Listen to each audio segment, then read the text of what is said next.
India viral news में आप सभी का स्वागत है। मैं सिकंदर रंगरेज।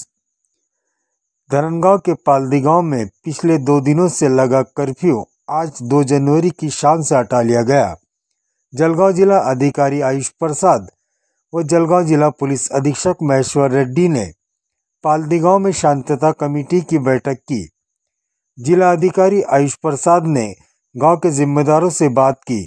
गांव में फिलहाल शांति का माहौल है।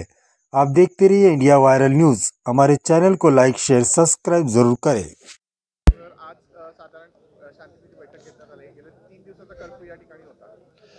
31 डिसेंबरची रात्री जो घटना घडली होती त्याच्यामध्ये तत्काल पोलीस विभागाने आणि सगळे जो गावाचे जो लोक आहेत ते सगळे येऊन म्हणजे अर्धा तासाच्या आतमध्ये सगळे गोष्टीला कंट्रोलमध्ये आणण्याचा प्रयत्न केला होता। त्याच्यानंतर एक प्रिव्हेंटिव्ह ॲक्शन म्हणून एक 163 BNSS कायदा अंतर्गत लागू करण्यात आला होता।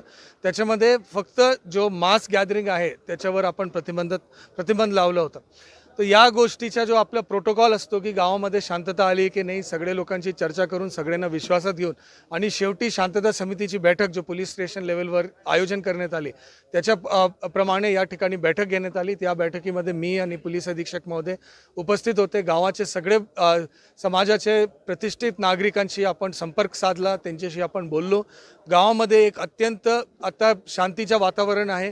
सगळे प्रकारची जो कारवाई आहे त्याच्याबद्दल पण गावाचे सगळे लोकांनी समाधान व्यक्त केलेलं आहे आणि मला विश्वास आहे की या गावामध्ये आतापर्यंतचा इतिहास नाही होता आणि भविष्यामध्ये पण यासारखा कुठलीही घटना घडू नये याच्यासाठी आपण पूर्ण लक्ष देणार आहे, पूर्ण सतर्क राहणार आहे आणि पूर्ण गावामध्ये शांततासाठी पूर्ण प्रयत्न करणार आहे। जी संचारबंदी लागू आहे ती किती दिवस राहणार आहे आणि शिथिल केव्हा करणार? संचारबंदीचे ओरिजिनल आदेश जो होते वो आज रात्री 8 वाजेपर्यंत होते। ये एक प्रिव्हेंटिव्ह मेजर्स होते। ज्यावेळी संचारबंदी लागू झाली होती त्यावेळी पण पूर्णतः शांतता गावामध्ये झाली होती। त्याच्यानंतर एक प्रिव्हेंटिव्ह मेजर म्हणून जो आपला जो स्टँडर्ड ऑपरेटिंग प्रोसिजर आहे त्या अनुषंगाने संचारबंदी असेल या मास गॅदरिंगवर आपण फक्त निर्बंध आणला होता त्या गोष्टी आपण या ठिकाणी लावला। पोलीसची व्यापक बंदोबस्त त्या ठिकाणी ठेवली। गावामध्ये सगळ्यांना विश्वासात घेण्याचं काम या कालावधीमध्ये केलं। सगळे ठिकाणी आपले मीटिंग झाले। सगळे जो विभिन्न घटक होते त्यांच्यासोबत आपली बैठक झाली। पोलीसला इन्व्हेस्टिगेशन करण्यासाठी याच्यामध्ये वेळ मिळाली। पोलीसने विभिन्न प्रकारचे जो गुन्हा दाखल करणं असेल त्याच्यामध्ये चौकशी करणं असेल, एव्हिडन्स गॅदरिंगचा विषय असेल आणि पुढच्या जो काही कारवाई आहे त्यांच्या नियमानुसार आणि त्यांच्या प्रक्रियेनुसार त्यांनी केलं आणि या सगळ्या गोष्टी झाल्यानंतर आता संध्याकाळी शांतता समितीची बैठक झाली। त्या शांतता समितीची बैठकमध्ये जो काही सूचना मिळाले वो आपण ऐकून घेतला। त्यांच्या सगळ्यांमध्ये एक प्रकारचे समन्वय साधून दिला आणि गावामध्ये पूर्णतः शांतता आहे। आपण स्वतः या ठिकाणी फिरत आहे मागचे 2 दिवसपासून आणि त्या शांतताप्रमाणे आपण प्रयत्न करतोय की म्हणजे आज 8 वाजेपासून सगळे निर्बंध आपण उचलतोय आणि आपण पूर्ण सतर्कतामध्ये आहे, परंतु कुठल्याही प्रकारची या ठिकाणी प्रिव्हेंटिव्ह ॲक्शनची गरज नाही। आता आपण या ठिकाणी बैठक घेतलेली आहे। आज पालदी पोलीस आउटपोस्टमध्ये शांतता कमिटी मीटिंग घेण्यात आलेलं आहे। शांतता कमिटीमध्ये कलेक्टर, मी आणि सर्व डिपार्टमेंटचे अधिकारी, लोकप्रतिनिधी आणि सर्व समाजाचे लोक उपस्थित झालं आणि विशेषतः जे 31 डिसेंबर रोजी रात्री घडलेल्या विषयावर पूर्णतः चर्चा झालेली आहे आणि चर्चेमध्ये काही लोकांनी काही गोष्टी उपस्थित केलेल्या आहे। खास करून म्हणजे इथं अतिक्रमण आहेत आणि किंवा जे समाजकंटक जे ही गुन्हा घडून आणलेला आहे या सगळ्या गोष्टीवर आम्ही चर्चा केलेलं आहे आणि जे अतिक्रमण काढण्यासाठी पोलीस बंदोबस्त आम्ही देणार आहे असं मी आश्वासन केलं आणि जे गुन्हा घडले होते त्या गुन्हा संपूर्ण विषयावर 2 FIR दाखल केलं।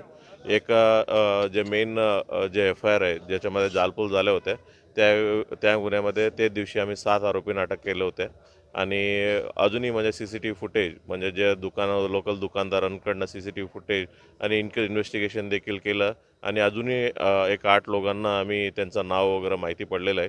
ते लोकांना अटक करण्याचा आमचा प्रयत्न चालूच आहे आणि जे समाजकंटक असे गुन्हा घडून आणलेल्या होत्या म्हणजे ते गुन्हा केलं होत्या अशा लोकांवरती आम्ही योग्य तो प्रतिबंधक कारवाई देखील करणार आहे अशा लोकांना आम्ही आश्वासन दिलेलं आहे आणि सर्वत्र आजच्या परिस्थितीमध्ये पूर्ण पालदी टाऊनमध्ये पूर्ण शांतता आहे आणि शांतता असल्यामुळे आता जे काही पोलीस बंदोबस्त आहे मिनिमम बंदोबस्त येऊन म्हणजे बाकी जे ॲडिशनल बंदोबस्त होते ती आम्ही उद्या सकाळपासून काढणार आहे। जनतेला काय आवाहन करणार आहे आपण? जनतेला मी हीच आवाहन करतो, म्हणजे जर या असे गुन्हा जे कोणी केलेले आहे त्याच्यावरती गुन्हा दाखल केलं, आम्ही अटकेचं देखील आम्ही कारवाई करण्यात आलेलं आहे. म्हणून म्हणजे जर कोणताही व्हिडिओ असेल किंवा ऑडिओ असतील अशा कोणी म्हणजे फॉरवर्ड करू नये, जेणेकरून म्हणजे एरियामध्ये शांतता डिस्टर्ब होईल अशा कोणत्याही गोष्टी कोणी करू नये. आणि आम्ही सर्व आमची जबाबदारी आहे, सर्व व्यवस्थितपणे आम्ही करत आहेत.